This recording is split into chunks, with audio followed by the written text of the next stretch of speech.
entrevistas, un estudio de 60 páginas muy interesante y muy completo. Por eso, permítame entonces saludar a la analista senior para Colombia de este grupo del Crisis Group, Elizabeth Dickinson. Señora Dickinson, bienvenida a Mañanas Blue, gracias por atendernos. Muchísimas gracias por la llamada. Pues pertinente el estudio de ustedes más que nunca, por cuenta de esto que dijo el presidente y la respuesta del Clan del Golfo a aceptar sentarse a la mesa. ¿Esa es la mejor salida, según lo que ustedes lograron investigar en este reporte sobre quién es el Clan del Golfo y las implicaciones que tiene sobre la seguridad en Colombia? Yo creo que hay que entender que el Clan del Golfo hoy en día, los AGC son el grupo organizado, armado más grande de Colombia en cuanto a sus número de integrantes, control territorial y capacidad de expansión.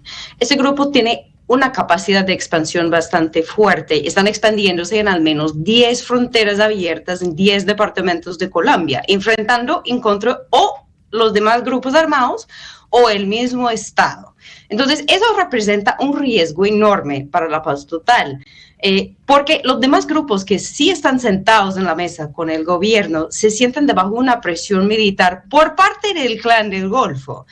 ¿Cómo puedo yo dejar las armas si están a la puerta esperando entrar a mi casa el Clan del Golfo? Eso es el cálculo que está haciendo, por ejemplo, el ELN en ese momento. Entonces, para mitigar el riesgo que representa el Clan del Golfo para los demás procesos y también para tratar la violencia y todo el control coerciva que ejerce este grupo frente a la población civil, creemos que es muy importante abrir al menos un canal con el grupo con el fin de proteger la población civil.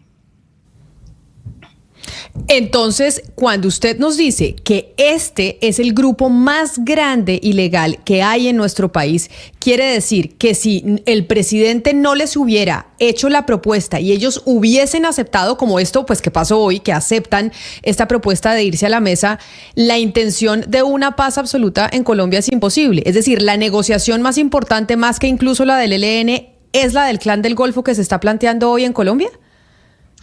Eso es nuestra apreciación y de hecho quisiéramos enfocar en ese grupo armado en la investigación porque según hemos encontrado es el menos que menos conocemos. Ya sabemos mucho de la historia, la función, el comportamiento del ELN, igual que la disidencia de la FARC. Esta es una organización que realmente no conocemos. Entonces, fuimos a las raíces de su fundación. Es un grupo que viene de varios procesos de desmovilización pasados con integrantes del EPL, de los AOC, de narcotráfico, de los antiguos FARC y también soldados. Incluye actores de todo lado del conflicto colombiano y por eso es tan peligroso, porque este actor ha aprendido todas las lecciones del conflicto, sabe manejar las comunidades, sabe manejar las economías ilícitas, sabe utilizar la violencia de una forma muy estratégica y por eso tiene la capacidad de expansión tan grande que tienen. Según nosotros, eso es el riesgo más grande, no solo para la paz total, sino también para la seguridad colombiana en este momento. Como digo, eso es el grupo que más capacidad tiene para expandirse y también ambición.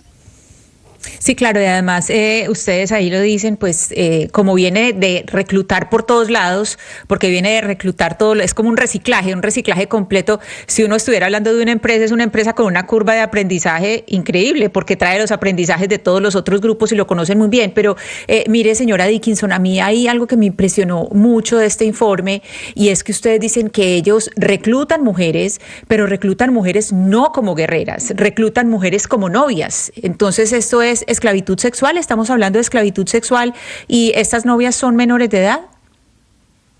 Pues en muchos casos lo que pasa es que por la misma dependencia económica en donde viven las mujeres, les toca entrar en relaciones y eso es una zona gris, digamos. Entran en relaciones con miembros del grupo, por un lado para protegerse, por un lado para ganar lo suficiente para sostener a sus hijos y por el otro lado para evitar cualquier riesgo se puede presentar a la familia. En muchos casos, si uno no acepta la oferta de volverse novia con un miembro del grupo, eso presenta un riesgo a uno. También hemos escuchado, por ejemplo, que después de estas relaciones se instrumentalizan las mujeres como fuentes de información, como hay que vigilar esta carretera, hay que contarme si está cerca la fuerza pública, etcétera. Entonces, este tipo de comportamientos son una forma realmente para permear la sociedad, pero también para lograr un nivel de control y zozobra por todos lados de la sociedad. Señora Dickinson, como pues hoy la noticia es que el Clan del Golfo acepta esa propuesta del presidente Gustavo Petro de sentarse a la mesa de negociación, sí se genera una duda, y es ¿qué incentivos tiene el Clan del Golfo para sentarse a negociar? Un grupo que ha crecido tanto, que se ha fortalecido tanto, que maneja economías ilícitas, que controla autoridades, que controla a las comunidades y que además, como usted ya nos lo dijo, tiene capacidad de expandirse aún más. ¿Qué lo motivaría a negociar? Sí, claro, esa pregunta es clave. Y yo creo que es importante recordar primero que el grupo ha manifestado su interés en diálogo desde el primer momento del gobierno de Petro. Entonces, el comunicado de anoche es en un largo camino de comunicados diciendo lo mismo. Yo creo que los incentivos para este grupo son varios.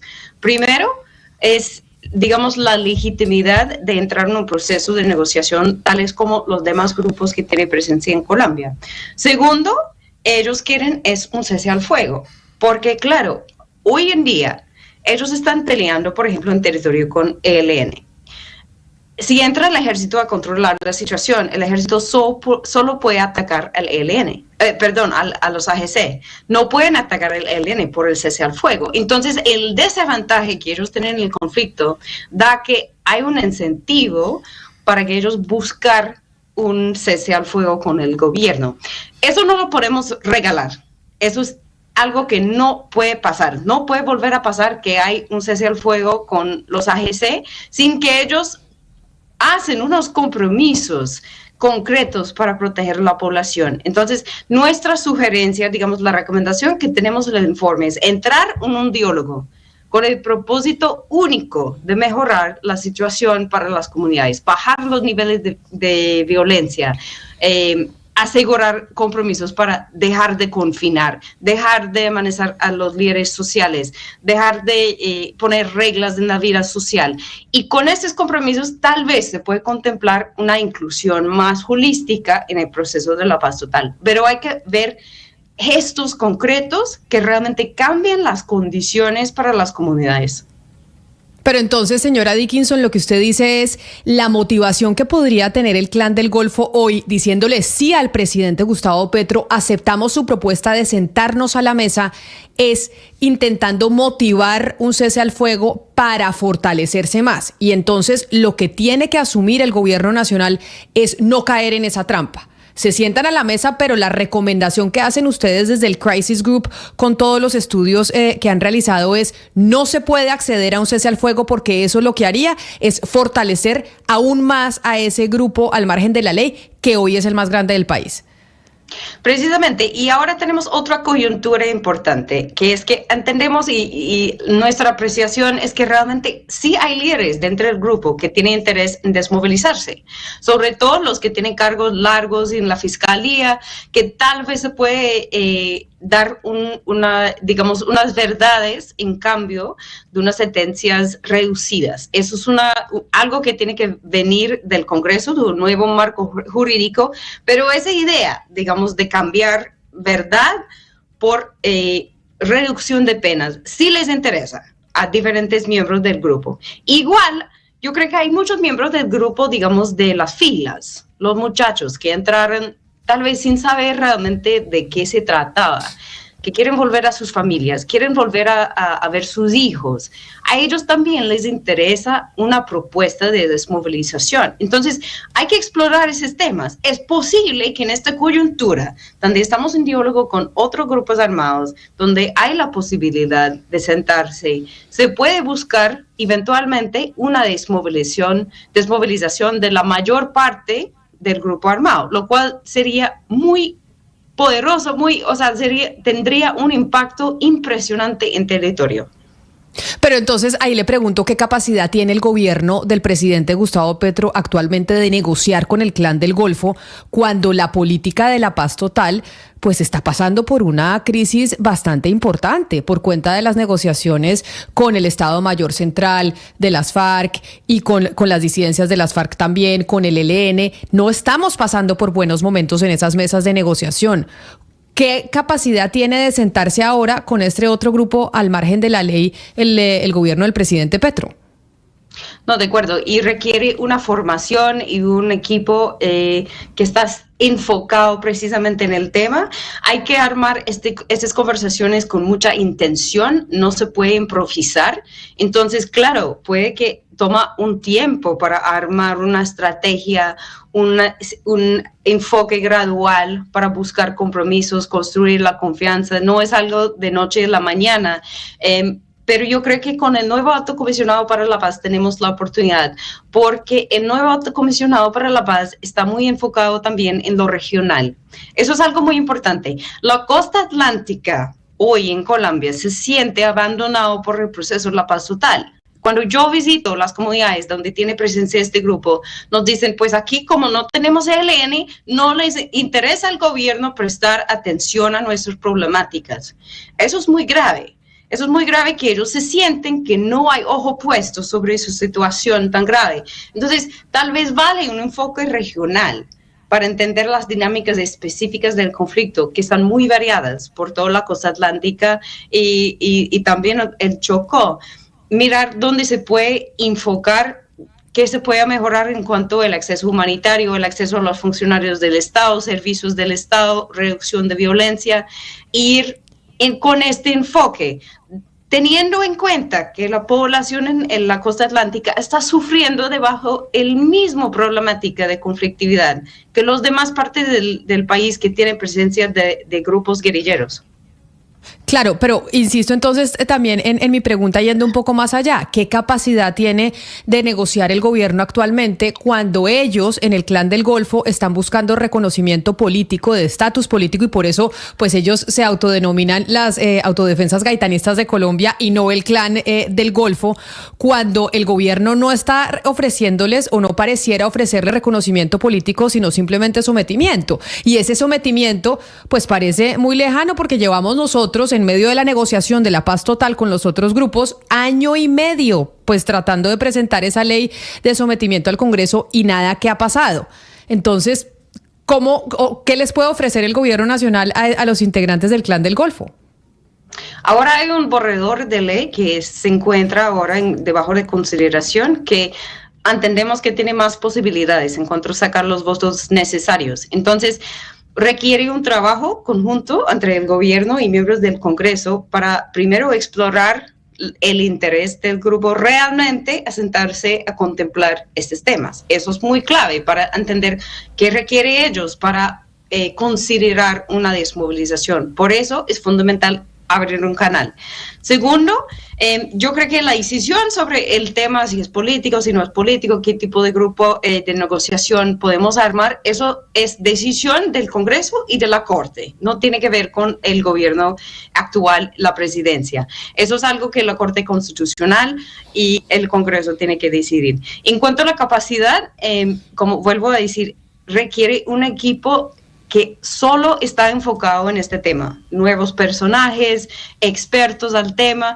Necesario incluir personas de la región que conocen de primera mano la problemática y el comportamiento, digamos, la variación que tiene este grupo por sus diferentes territorios de control. Señora Dickinson, pues debo decirle que a mí me llama la atención que usted abre como una luz de esperanza a que un proceso con el Clan del Golfo pueda funcionar, pero al final de cuentas, pues todo se reduce a cuáles son los beneficios jurídicos que ellos pueden recibir, obviamente también me imagino a legalización del dinero que han hecho con los negocios ilícitos. y que es lo mismo o que atraviesa los otros procesos que se están dando en medio de la paz total. Entonces, de alguna manera tendría que articularse lo que se acuerde con el Clan del Golfo, con lo que se acuerde con las disidencias, la una y la otra, o lo que se acuerde con el ELN, y ahí tal vez va a haber una gran dificultad, porque como usted bien sabe, pues hay unos grupos que se consideran, digamos, superiores moralmente, porque su lucha ha sido política por las comunidades, y hay otros que son netamente narcotraficantes. ¿Qué ven ustedes en materia de esa dificultad que se puede presentar para articularles esos beneficios a los grupos al margen de la ley? Yo creo que esta articulación ya es una realidad, en otro sentido. En todos los ciclos de diálogo entre el ELN y el gobierno, el ELN ha resaltado el tema de los AGC, que están presionando el grupo militarmente en el territorio colombiano. Entonces ya hay una interacción entre los diferentes procesos, siendo fuera de la paz total o incluido en la paz total. Eso es una realidad, porque el centro de gravedad en el conflicto colombiano hoy en día no tiene que ver con Estado versus grupo armado, tiene que ver con grupo armado versus grupo armado. Y eso nos conlleva a otro punto muy importante, que la otra parte clave para lograr una negociación con este grupo, un diálogo, al menos algo sobre la reducción de violencia, es un incremento en la presión militar. En este momento, los AGC no se sienten debajo de una presión existencial ni significativo en cuanto a su control territorial. Sin este incentivo, para que ellos realmente lleguen a la mesa con voluntad de dialogar, yo lo veo muy lejos. Entonces la fuerza pública tiene que incrementar las operaciones con un enfoque no solo de atacar el grupo, pero también de dar otras opciones a las comunidades que ahora se encuentran debajo del control del Clan del Golfo, simplemente porque no hay nada más. No hay presencia de la policía, no hay instituciones. Entonces, el rol de la fuerza pública es presionar al grupo para que tienen un incentivo de dar compromisos concretos. Segundo, proteger las comunidades que hoy están expuestos a control coercivo del grupo en todo momento de la vida. Señora Dickinson, interesantísimo todo esto que usted nos está diciendo sobre el estudio que han hecho sobre el Clan del Golfo, que para ustedes es el grupo más grande y legal que hay en Colombia. Y entonces yo quisiese, para terminar, que usted nos pudiera explicar cómo es el organigrama de ese grupo. ¿Quiénes son? ¿Cuál es su estructura de mando? ¿Cómo están organizados? Porque, por ejemplo, el ELN, nosotros frente al ELN sabemos que Antonio García es el que mantiene como la discusión pública de parte de la fuerza del ELN con Oti Patiño, el comisionado de paz. El Estado Mayor Central de las FARC tiene a Iván Mordisco. En el Clan del Golfo, ¿con quién estamos hablando? ¿Quiénes son esas personas con las que se sentaría a negociar el gobierno nacional? Claro, y por eso yo creo que vale la pena entender cómo crecieron los AGC hasta tal punto. Debajo del control del ex mando Otoniel, que se capturó en el año 2021, su estrategia para expandir el grupo a partir del 2009 hasta 2021 fue convencer a diferentes organizaciones criminales por todo lo largo de la costa atlántica a todos utilizar el mismo nombre y signo, etcétera, para armar un sistema de franquicias, más o menos, que todos tenían una autonomía, pero debajo de un mando central. Eso fue la estrategia para hacer crecer el grupo. A partir de la captura de Otoniel, el nuevo líder del grupo, que se llama Chiquito Malo o Javier, dependiendo es la misma persona, pero tiene dos alias, ellos han tomado un enfoque muy fuerte para centralizar el mando de control, consolidar sus frentes y bloques para tener un mando unificado en todos los temas centrales, lo político y lo financiero. Entonces, hoy está estructurado como una fuerza militar convencional. Es impresionante. Si uno mira en paralelo la organización de una fuerza militar convencional y el Clan del Golfo son muy parecidos. Tiene grupos muy pequeños, hacia más grandes, escuadrones, batallones, bloques, frentes. Es un sistema que obviamente aprendieron de la fuerza pública, digamos, esa experiencia del conflicto que tienen de organizarse como una fuerza convencional. Pero lo que entendemos hoy es que por los esfuerzos que han hecho el mandato de este grupo en los últimos años, ellos ya tienen consolidado su línea de mando. El alias Chaquito Malo sí tiene control de los diferentes bloques y frentes. Y algo súper importante para entender la complejidad de este grupo es que cada estructura, estamos hablando desde lo más chiquito a lo más grande, tiene 3 jefes. Tiene el jefe armado, el jefe político y el jefe económico. Entonces, en cada vereda, cuando yo voy a las veredas que ellos tienen presencia, todo el mundo sabe quién es el jefe económico, quién es el jefe político, quién es el jefe armado. Y con esas 3 estructuras uno logra entender qué tan fuerte y profundo es la penetración que tiene el grupo en todo lo que pasa en la comunidad, toda la vida diaria. Pues este es el Clan del Golfo, precisamente.